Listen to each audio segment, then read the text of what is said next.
நம்மளுடைய கேப்டன் விஜயகாந்த் அவர்கள் நமக்கு ரொம்ப பிடிக்கும்.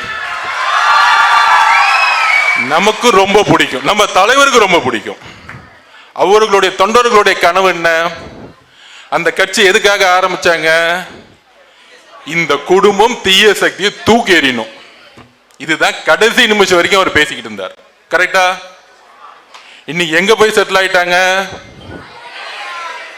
என்ன திமுக என்ன சொன்னாங்க 2016? கேப்டன் கேப்டன் சொல்றாங்களே, என்ன சொன்னாங்க? கேப்டன் கேப்டன் சொல்றாங்களே, தண்ணி அடிச்சவன்லாம் கேப்டனா? கப்பல்ல போறவன் தான் கேப்டன். இது சொன்னது யாரு? வடிவேலு சொன்னி மு.க. ஸ்டாலின் சிரிக்கிறார் அதை பார்த்து. நண்பர்களே, உண்மையாக சொல்லுகிறேன், கேப்டன் விஜயகாந்த் அவர்களுடைய ஆன்மா சாந்தி அடையவே அடையாது. இதை பார்க்கும் பொழுது அப்ப இந்த கூட்டணி எல்லாம் மக்கள்கிட்ட போய் ஓட்டு கேட்டா ஓட்டு போடுவாங்கன்னு நினைக்கிறீங்களா? ஏன் ஓட்டு போட மாட்டாங்க தெரியுமா? இந்த 13 பேர்ல இருக்கவங்க சில பேர் நல்லவங்களா இருக்கலாம். இப்ப அண்ணன் திருமாவளவன் மேல பெரிய விமர்சனம் வைக்க முடியாது. என்ன கடைசியில் அவர் நம்மள திட்டிட்டு இருக்காரு, நடிகர்கள் அரசாள முடியுமா, நடிகர்கள் ஆட்சி பண்ண முடியுமா? அது நமக்கு கிடையாது, உதயநிதி பா சொல்லிட்டு இருக்காரு. என்னடா கடைசியில என்ன கூட்டிட்டு இங்க நிக்க வச்சுட்டீங்க, அடுத்த உதயநிதி முதலமைச்சராக இருக்கீங்க தெரியுது அப்படின்னு அவங்க கட்சிக்குள்ள இருக்கிற பிரச்சனை. அது நம்மளுடைய கம்யூனிஸ்ட் சகோதரர்கள் சாம்சங் தொழிலாளர்கள் போட்ட முதற்கொண்டு அரசு பண்ணி தூக்கி உள்ள போட்டாங்க. அப்ப இந்த கட்சியில் இருக்கவங்களுக்கு ஒற்றுமை கிடையாது. காங்கிரஸ் அதுக்கு மேல, அங்க ஒரு 4 பேர் டிவிகேன்னு சொல்லுவாங்க, ஒரு 4 பேர் திமுகன்னு சொல்லுவாங்க. அப்ப கட்சிக்குள்ள ஒற்றுமை கிடையாது. அங்க இருக்கக்கூடிய தொண்டர்கள், நேத்து கூட ஒரு அதிமுக மாவட்ட செயலாளர் என்கிட்ட பேசினார். இப்ப கரண்ட் இருக்கிறவர், ஒரு 8 வயசு பொண்ணு, சரி 8ஆம் கிளாஸ் படிக்கிற பொண்ணு பேசிட்டு இருக்கும்போது அவங்க அப்பா சொன்னாராம், அம்மா ஜனநாயகன் படம் ரிலீஸ் ஆகல. அப்ப அந்த பொண்ணு சொல்லுதான், 8ஆம் கிளாஸ் பொண்ணு, அப்ப ஏன்பா கவலைப்படுறீங்க, மே மாசம் அண்ணன் முதலமைச்சர் ஆனவன படம் ரிலீஸ் ஆக போகுது. 8ஆம் கிளாஸ் படிக்கிற பொண்ணுக்கு தெரியுது, வேற யாருக்கு தெரியணும்? அப்ப கேக்குதான், அப்பா அம்மா டிவிகேல தலைவருக்கு ஓட்டு போடுறேன்னு சொல்லிட்டாங்க, நீங்க யாருக்குப்பா போட போறீங்க அப்படின்னு கேட்டிருக்காரு. இவர் இபிஎஸ் ஆன்னு கேட்டிருக்காரு. உடனே அந்த பொண்ணு சொல்லுது, நான் முக்கியமா இபிஎஸ் முக்கியமான்னு கேட்டிருக்கு. இதெல்லாம் உண்மையா நடந்துகிட்டு இருக்கு.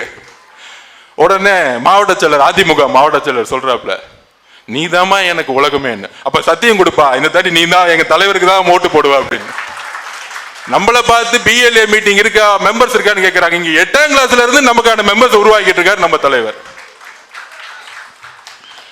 இதுதான் கள அரசியல் யதார்த்தம். இன்னொன்னு அதிமுக எப்படி இருக்கு, இந்த பாருங்க, முக்கியமான தலைவர்கள் அண்ணன் விஎஸ் பாபு அண்ணன் ஏன் தெரியுமா வந்தாரு? அவர் சொல்லல, ஆனா அவரை பத்தி சொல்லக்கூடாது. அதிமுகவுடைய கரண்ட் மாவட்ட செயலர் அவர், அங்கிருந்து வெளியே ரிசைன் பண்ணிட்டு வர்றாரு. எதுக்குன்னா, கொளத்தூர் தொகுதியில கடினமா ஒர்க் பண்ணிருக்காரு 6 மாசம். கடினமா அங்க பூத் லெவல் மீட்டிங் போடுறது, பகுதி மீட்டிங் போடுறதுன்னு பயங்கரமா மீட்டிங் போட்டு அங்கிருந்து ஆர்கே சுத்திட்டு வந்திருக்காரு. திடீர்னு தலைமையில இருந்து ஒரு கால், இல்லைண்ணே கொஞ்சம் கொளத்தூர் பக்கம் போவாதீங்கண்ணே. அவருக்கு புரியல, ஏன் கொளத்தூர் பக்கம் போகக்கூடாது, அதுதான் திமுக அதிமுக செட்டிங். ஏன் முதலமைச்சர் அவர் கொளத்தூருக்குள்ள போனா என்ன, முதலமைச்சருக்கு ஓட்டு கம்மியாயிடும். அந்த ஒரு செகண்ட்ல ரிசைன் பண்ணிட்டு கடைசியில என்னையும் பொதுச்செயலாளரையும் பார்த்தார். அண்ணே நான் வரத்துக்கு ரெடி, 40 வருஷமா மாவட்ட செயலாளர், ஒருங்கிணைந்த வட மாவட்ட சென்னையுடைய மாவட்ட செயலாளர், எம்எல்ஏவா இருந்துட்டேன். ஒன்னே ஒன்று, திமுகவோட நீங்க ஏதாச்சும் காம்ப்ரமைஸ் பண்ணுவீங்களான்னு கேட்டார். எங்க தலைவர் டெல்லியிலே காம்ப்ரமைஸ் பண்ணல, திமுக தீய சக்தியை எம்ஜிஆருக்கு அப்புறம் அழிக்க வந்தவர், இங்க எந்த காம்ப்ரமைஸ் பண்ணல, ஃப்ரீயா வாங்கன்னு பொதுச்செயலாளர் சொன்னார். அடுத்த செகண்டே வந்துட்டார், வேற எந்த எதிர்பார்ப்பும் கிடையாது. அதுக்குதான் சொன்னேன், அண்ணன் சேகர் பாபு அண்ணன் வெயிட்டிங், அடுத்தது உங்களுக்கு அவரை ஃபேஸ் பண்ணுங்க. அதிமுக இன்னைக்கு எப்படி இருக்குன்னா, சட்டசபையில பாருங்க, சட்டசபை நடந்துட்டே இருக்கு, விவசாய பட்ஜெட் போயிட்டு இருக்கு. அதுல முதலமைச்சர், துணை முதலமைச்சர் தூங்கிட்டு இருந்தார், அதை விட்டுருங்க, அது பாட்டிக்கு அவர் தூங்கிட்டு இருக்கட்டும் ஓரமா. நேத்து ஓபிஎஸ் அணியோடைய சட்டமன்ற உறுப்பினர் பேசுறார். என்ன பேசுறாரு தெரியுங்களா? புரட்சி தலைவர் அம்மா, புரட்சி தலைவி அம்மா, புரட்சி தலைவர் எம்ஜிஆருடைய வழியில திமுக திருப்பி ஆட்சிக்கு வரணுமா? என்ன ஒரு அநியாயம். அடுத்த ஓபிஎஸ் விக்கெட் ரெடி ஆயிட்டு இருக்கு. அப்ப எந்த அளவிற்கு ஒருத்தர் ஓபிஎஸ் இந்த பக்கம் திமுக பக்கம் போறார், முன்னாள் முதலமைச்சர், இன்னொருத்தர் டெல்லி பக்கம் செட்டில் ஆயிட்டார். அப்ப நமக்கு களம் எவ்வளவு ஓபன்